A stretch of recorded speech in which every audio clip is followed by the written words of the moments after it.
ब्रजवासी जी जीते हैं वो भी जनसुराज से जुड़े हुए थे, वो भी कैंपेनिंग जनसुराज से ही जुड़ के कर रहे थे। और हारे जो हैं वो भी विनायक जी जनसुराज के उम्मीदवार थे। उम्मीदवार तो एक ही बनता ना। आने वाले समय में वही चौथे नंबर पर जदयू पार्टी जो है उसका स्थान तय हो चुका है, इसलिए कि वो पढ़े लिखे लोगों का मतदान था। अब नीतीश कुमार जी का भी आखिरी उम्र का एक पड़ाव है। अब इनके पास कोई पूंजी नहीं है, इनके लिए कोई ज्यादा जोर जबरदस्ती करने की जरूरत नहीं है, इनको जनता खुद डुबा ले जाएगी। घबराहट अगर पूछना है तो एक बार जाकर विपक्षी खेमे से जाकर घबराहट की बात पूछिए कि वो रात में सो पा रहे हैं या नहीं सो पा रहे हैं। सपने में भी आता है तो प्रशांत किशोर का चेहरा आ जाता है तो सुबह उठ जाते हैं। ठीक है, तो उस रणनीति से कितने घबराए हुए। नमस्कार, मैं हूं सिद्धि सिंह और आप देख रहे हैं आगाज एक्सप्रेस। सासाराम से यूएन तक पहुंचने वाले प्रशांत किशोर कहीं ना कहीं बिहार में जनसुराज की पार्टी स्थापना के बाद बिहार की राजनीति में उलझे हुए दिखाई दे रहे हैं। ऐसे में हम बातचीत करेंगे जनसुराज के संस्थापक सदस्य विकास। जानना चाहेंगे कि तिरहुत स्नातक निर्वाचन चुनाव के बाद उपचुनाव से लेकर के अभी तक का जो सफर आया, देखा जाए तो प्रशांत किशोर मुंह के बल गिरते हुए नजर आए। क्या लगता है कैसे आगे बढ़ेंगे प्रशांत किशोर?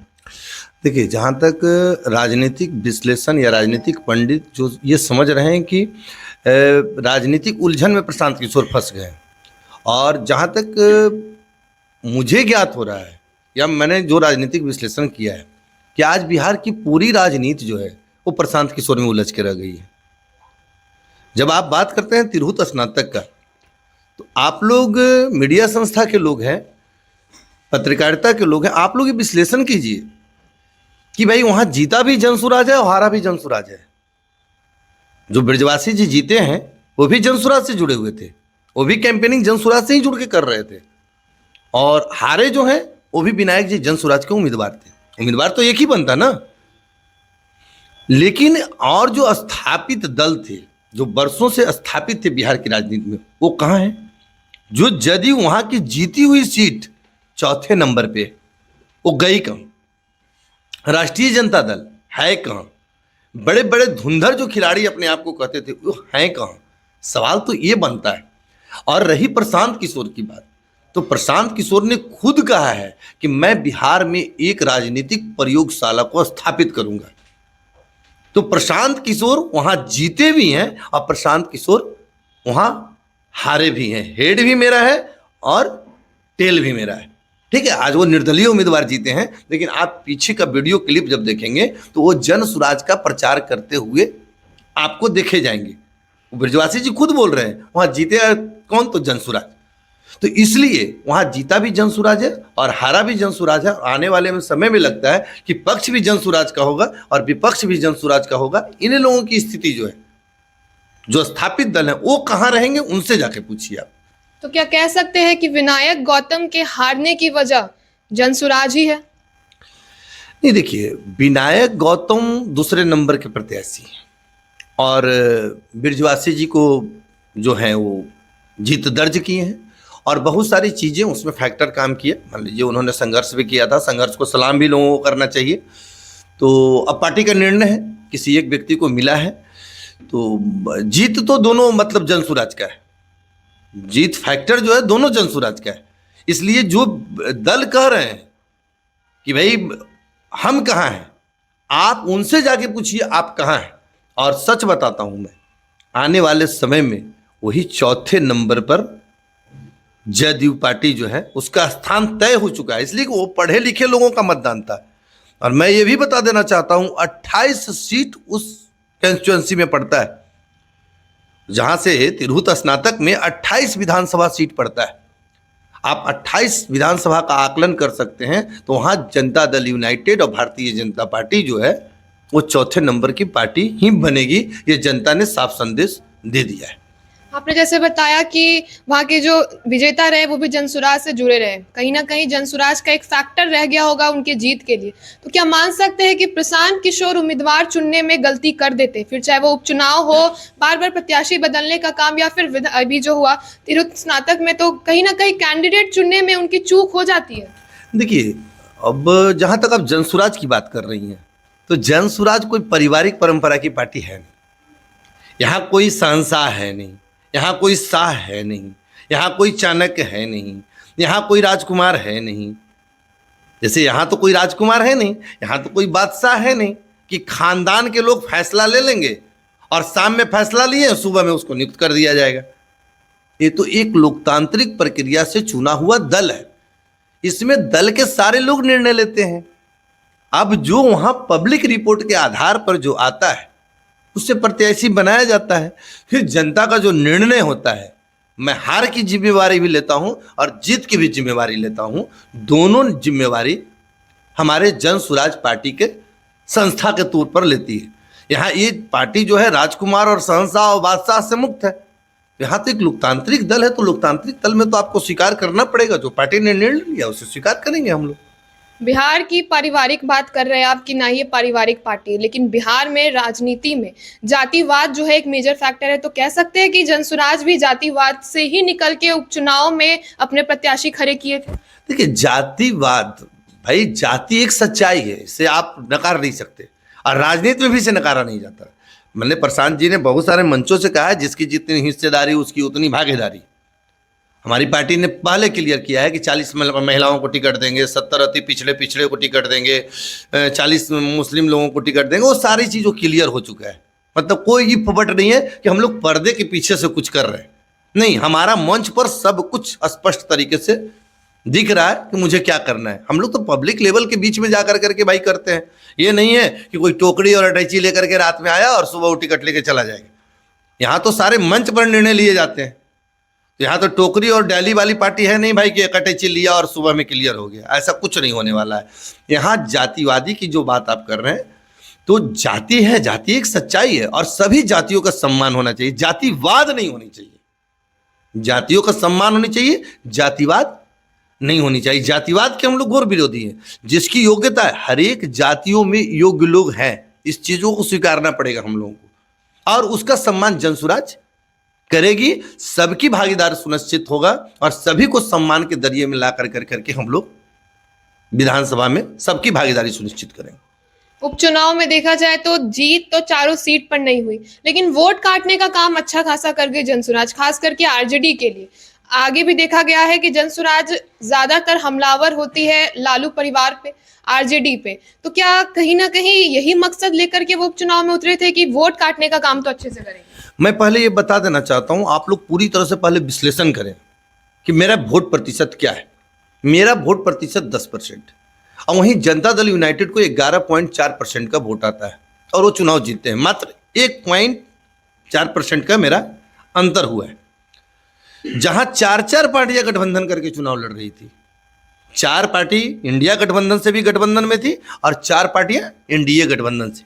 सिर्फ अकेला एक जनसुराज लड़ रहा है। तो पहले मैं प्रमाणित कर देना चाहता हूं कि बिहार की जनता ने यह डिसाइड कर चुका है कि जनसुराज अकेले भी आएगा तो इन लोगों पे पूरी तरह से, जहां एक बल, धन बल, सत्ता बल, शासन बल, सब लोग लग गए। उसके बाद अब रही राष्ट्रीय जनता दल की बात। तो राष्ट्रीय जनता दल की बात जब आप करते हैं कि मतलब उनका नहीं, मेरी लड़ाई जो है वो राष्ट्रीय जनता दल से इस मामले में होती है कि राष्ट्रीय जनता दल के पास एक वोट बैंक है। इसको आपको स्वीकारना पड़ेगा। राष्ट्रीय जनता दल के पास एक वोट बैंक है और वो वोट बैंक उनके परिवारवादी से, उनके गुंडागर्दी से ऊब चुका है। जैसे उनके माइनॉरिटी वोट जो है वो ऊब चुके हैं, उनके पास कोई ऑप्शन नहीं है, वो जनसुराज। अब रही आप भारतीय जनता पार्टी और नीतीश कुमार की अब बात कर लीजिए, तो इनके पास कोई राजनीतिक पूंजी है ही नहीं। इनके पास कोई राजनीतिक पूंजी, इनसे लड़ने की ही आवश्यकता नहीं। इनका चुनाव आने दीजिए, खुद व खुद सफाया हो जाएगा। जिस भारतीय जनता पार्टी को आज तक अपने प्रदेश का अध्यक्ष नहीं मिला, 2 अध्यक्ष बने, एक सम्राट चौधरी जी बने और उसके पहले एक जायसवाल जी थे, दोनों राष्ट्रीय जनता दल और जदयू के खेमे से आए थे। जिसको अपना अध्यक्ष नहीं मिल रहा है उसको मुख्यमंत्री का उम्मीदवार मिलेगा? अरे एक नीतीश कुमार के सहारे, नीतीश कुमार जी का एक उस समय का प्रभुत्व था, उसके सहारे अपने नैया को खेव रहे थे। अब नीतीश कुमार जी का भी आखिरी उम्र का एक पड़ाव है। अब इनके पास कोई पूंजी नहीं है, इनके लिए कोई ज़्यादा जोर जबरदस्ती करने की जरूरत नहीं है। इनको जनता खुद डुबा ले जाएगी। इनके लिए कोई बहुत ज़्यादा, हाँ, राष्ट्रीय जनता दल से एक लड़ाई है और उस लड़ाई में हम लोग सफल हैं। उस लड़ाई में सफल हैं और जनता ने मुझे स्वीकार किया है। देखा जा रहा है काफी पर्सनल लड़ाई हो जाती है जब आरजेडी की बात होती है, तो उनके परिवारवाद पे भी वो परिवार पे सवाल उठाते हैं। और देखा जाए तो एमवाई समीकरण को जनसुराज ने, प्रशांत किशोर ने काफी समझा और उसी चीज को टारगेट बनाया, उसको यूएसपी बना करके उपचुनाव में वो चले। कहीं नीतीश कुमार पर वो ज्यादा पलटवार करते हुए नहीं दिखाई दे रहे थे, नीतीश कुमार पे ज्यादा सवाल नहीं किए, लेकिन लालू परिवार और तेजस्वी यादव पे वो खुल करके बोल रहे थे। देखिए, लालू पर प्रसाद परिवार की जो हरी कथा अनंता, बिहार की जितनी भी लीलाएं हैं उसमें लालू लीला ही सर्वोपरि है। इस चीज को आपको स्वीकारना होगा। चाहे वो जंगल राज का दौर हो, चाहे वो भय क्रांत का दौर हो, चाहे कोई भी दौर हो, तो वो लालू लीला जो है वो सर्वप्रथम रहा है। मैं ये भी स्वीकारा ना भाई कि उनके पास एक वोट बैंक है, कम्बस वोट बैंक है, लेकिन वो वोट बैंक अब बिखर रहा है। पहले यादवों में भी जब पढ़े लिखे लोग नहीं होते थे, जब बहुत सारा एजुकेशन नहीं होता था, तो वो एक साइड होते थे। लेकिन अब जो पढ़े लिखे हैं, एजुकेशन है, वो अपने बच्चों का भविष्य देखते हैं। भाई, लालू परिवार का मतलब तो यही ना होता है। जब अपने बेटे में वो भेदभाव बरत दिए, जब बड़ा बेटा था तो अधिकारी तो सत्ता का ही होना चाहिए, लेकिन उन्होंने क्या किया, तेजस्वी हाईजैक कर लिए, बड़े को पैदल करके वृंदावन भेज दिए। तो जब उनके घर में ये स्थिति है तो बाहर की क्या स्थिति हो सकती है। रही बात नेता प्रतिपक्ष बनेंगे तो भाई तेजस्वी बनेंगे, मुख्यमंत्री बनेंगे तो तेजस्वी बनेंगे, डिप्टी सीएम बनेंगे तो तेजस्वी बनेंगे, राष्ट्रीय अध्यक्ष बनेंगे तो तेजस्वी बनेंगे। तो जहां एक ही व्यक्ति के लिए सारे पद आरक्षित हैं, वहां भाई आप किसी जनता के लिए, किसी कार्यकर्ता के लिए, किसी नेता के लिए क्या उम्मीद लगाए बैठे? वहां कोई उम्मीद ही नहीं है आपको। वहां आरक्षण है, 100% आरक्षण है, वो आरक्षण की बात भी करते हैं, लेकिन लालू प्रसाद जी आरक्षण सिर्फ एक अपने बेटे के लिए ही मांगते हैं। 7 बेटियां हैं, किसी के लिए आरक्षण नहीं है। 2 बेटे हैं, एक बेटे के लिए आरक्षण नहीं है, सिर्फ एक बेटे के लिए। परिवार में भी वो न्याय नहीं कर सके तो फिर बिहार में न्याय क्या करेंगे? अभी देखा जाए तो चुनावी माहौल शुरू हो चुका है, ऐसे में विपक्ष खास करके योजनाओं का सिलसिला शुरू कर रही है, तो प्रशांत किशोर अंडरग्राउंड क्यों दिख रहा है? नहीं, प्रशांत किशोर अंडरग्राउंड कैसे दिख रहे हैं? प्रशांत किशोर का लोक लुभावना कोई भी वादा नहीं। उन्होंने जो स्टैंड लिया है कि बुजुर्गों के लिए 2000 का पेंशन की व्यवस्था है, वो स्टैंड मेरा कायम है।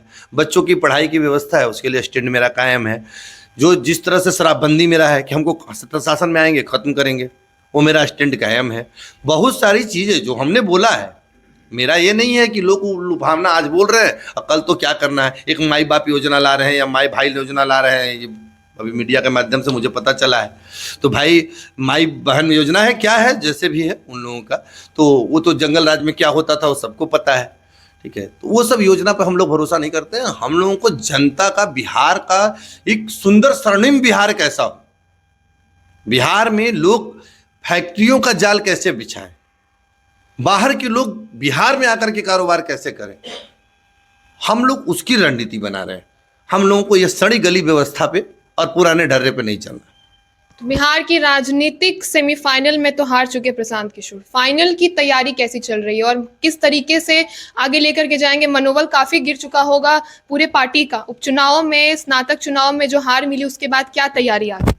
नहीं, स्नातक चुनाव के हार को हम मानते ही नहीं है। जब दोनों सीट पे हम जीत चुके हैं, जब जीत भी मेरा है, हार भी मेरा है। हाँ, अगर हम दूसरे नंबर पर ना रह के तीसरे नंबर पर रहते तो वहाँ के हार से हमको नहीं, वहाँ का जीत से हमको सीखना है कि थोड़ा सा प्रत्याशी के चयन में जो ग्राउंड लेवल पर जो काम किए हैं उस प्रत्याशी को मुझे उठाना है। वहाँ से स्नातक चुनाव ने तो मुझे ऊर्जा दिया है। और स्नातक चुनाव, अब कैंडिडेट मेरे पास इतने हैं कि कैंडिडेट में हम लोग कन्फ्यूज हो रहे हैं। इतने कैंडिडेट, ऊर्जावान कैंडिडेट जनसुराज में आ चुके हैं। अब सोच लीजिए 2 कैंडिडेट थे, दोनों में से एक जीते एक हारे। तो सब जगह स्वार्थिक, बिहार के सारे सीटों पर मेरी वही हाल है। एक एक जगह से मेरे पास 5-5, 7-7 कैंडिडेट का जो कि एकदम ताकतवर ग्राउंड पे काम कर रहे हैं, वैसा मेरे पास बायोडाटा आया हुआ है। तब समझ सकती हैं इस स्थिति को क्या होने वाला है। तो क्या फाइनल में भी कैंडिडेट में ही उलझ के रह जाएंगे प्रशांत किशोर, या वाकई इस बार जो है वो चुनावी मैदान में टक्कर देंगे? और फाइनल में सब कैप्टन का जो ऊर्जा होता है थोड़ा हाई होता है, इसलिए कि कब किसके हाथ आएगा इसके लिए सब लोग जी जान लड़ाए हुए होते हैं। ऐसे गलती तो हुई भी नहीं है और गलती आगे होगी भी नहीं। और घबराहट अगर पूछना है तो एक बार जाके विपक्षी खेमे से जाकर घबराहट की बात पूछिए कि वो रात में सो पा रहे हैं या नहीं सो पा रहे हैं। सपने में भी आता है तो प्रशांत किशोर का चेहरा आ जाता है तो सुबह उठ जाते हैं, ठीक है। तो उस रणनीति से कितने घबराए हुए हैं, ये सवाल जाके विपक्ष के नेताओं से कीजिएगा। तो क्या लगता है कि विधानसभा चुनाव में जनता जुड़ पाएगी प्रशांत किशोर से ये चुनावी मैदान में हार के बाद? जनता जुड़ी हुई है तो फिर जनता को जुड़ना क्या है भाई? जनता ने स्वीकार कर लिया है, जोड़ना कहाँ है जनता को? जनता तो एकदम मतलब ये वो माइंडसेट बना चुका है कि इन लोगों की विदाई तय है। और उपचुनाव जो है था, इन लोगों ने धन बल प्रयोग कर करके, अब बस 1% के वोट का अंतर है, वो सारी चीजें हम लोग मेकअप कर लेंगे। तो जैसा कि आपने सुना कि प्रशांत किशोर अभी भी फाइनल के लिए पूरी तैयारी कर रहे हैं, भले ही उपचुनाव हो या तिरहुत स्नातक चुनाव, हार के बाद भी प्रशांत किशोर अपनी हार से सीख करके फाइनल्स यानी कि बिहार के विधानसभा चुनाव 2025 में उभर के आएंगे, ऐसा विकास ज्योति का कहना है। तो ऐसे तमाम खबरों के लिए जुड़े रहे हमारे साथ और देखते रहे आगाज एक्सप्रेस।